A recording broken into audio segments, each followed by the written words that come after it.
I'm Sean. I'm Rhonda. Hey, we want to talk with you about sticking together in your marriage during tough times.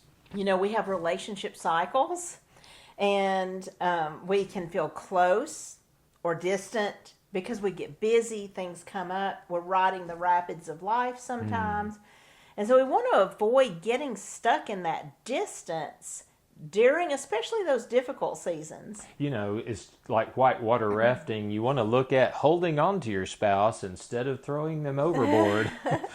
And so understanding when it feels distant to somebody, what creates a feeling of close, Right. and what creates a feeling of distant, and then doing things to make sure we keep those close feelings going and being intentional during the busy Yeah. and tough moments in life. You want to be looking at your perspective and the perspective that your spouse has. So either one of you can feel challenged. Both of you have needs in the relationship, and each one of you need to have those needs met.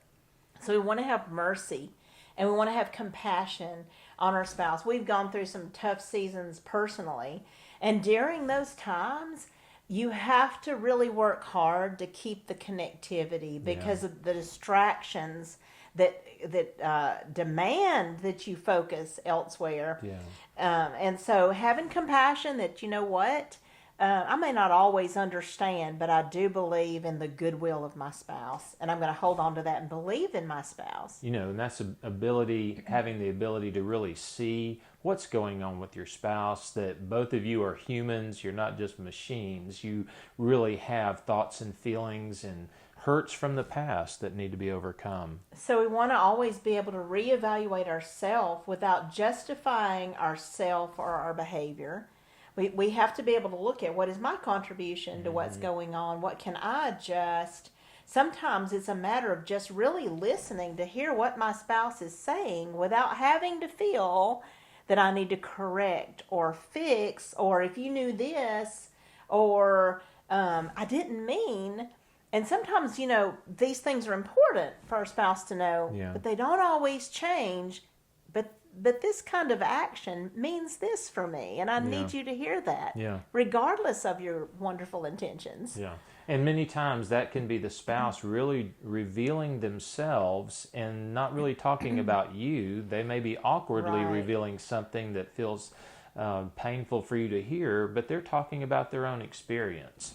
During the tough times in life, we want to make sure that we're making time to connect, time to talk, time to share. And when we do need to share these things, we need our spouse to know. We want to come from that angle of, I'm not blaming and accusing you. We may have to come out and just say that. I'm revealing me. I'm letting you in on the environment this situation is creating for me. I understand you didn't intend to create that. And it's not you, it's me.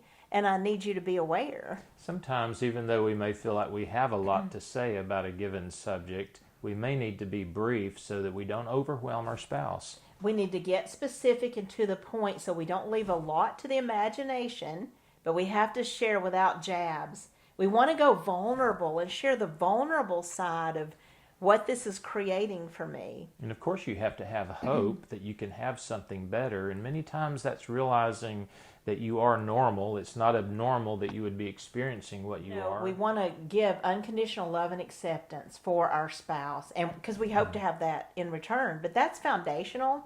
Sometimes, though, we do need to set boundaries. Even with our spouse, we may need to say, you know what, I can't talk about that right now. And I really would like for you to respect that I just kind of need to lay this down. Obviously, we don't want to never pick that back up. Even if we need a third party to help us in talking through certain things. We want to avoid having this kind of self-idolatry where we're lifting up our own needs so high. We don't want to respond in kind to negativity and just seed a spiral of negativity. We can break the cycle. But when our spouse doesn't want to work with us on these things, we can work one-sided towards stabilizing the relationship. We may need a third party to help out with ideas and plans of action for that. But we don't ever want to give up during the hard seasons. We sometimes need to define the difference between a tough time and a toxic relationship.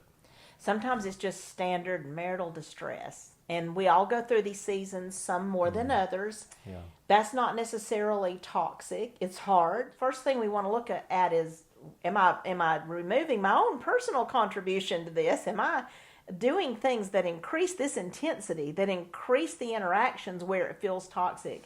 Can I pull out of that and get some boundaries around myself and reduce that? But toxic is where it's destroying a person spiritually, mentally, and emotionally. You know, many times we need to recalibrate in our relationship. So what do we mean by that? We mean doing things that are going to reduce the intensity, the negativity in the relationship. Setting boundaries, having that roommate mentality, not a good place to have to live, but sometimes it's a better place than a lot of negativity. We want to reduce any hypersensitivity, hypervigilance, or personal interpretation that's skewing what's happening and just magnifying it and exploding it. A third party is necessary when there's toxicity going on. Divorce has a very harmful effect on an individual and on the children. Dr. Dobson shared a study that had been done of married couples that were having difficulty in their relationship. This was done by the Institute for American Values in New York with 5,232 married couples. Basically, what they did was they ID'd those couples that were unhappily married, and they interviewed them again after 5 years.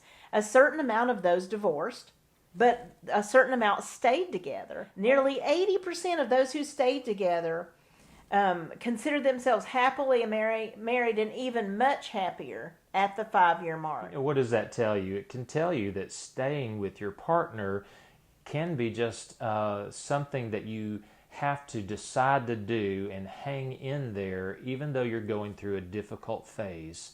What they saw was that a lot of currently happily married people have endured extended periods of marital unhappiness for a lot of reasons that are extremely serious, like infidelity, alcoholism, verbal abuse, emotional neglect. They said they became happier not because their partner resolved the problems, but because they just stubbornly outlasted the problems. Wow. The distress eased over time. Hang in there with your partner when you're going through tough times. You can outlast this, and you can develop a plan for how to have a safe and healthy relationship.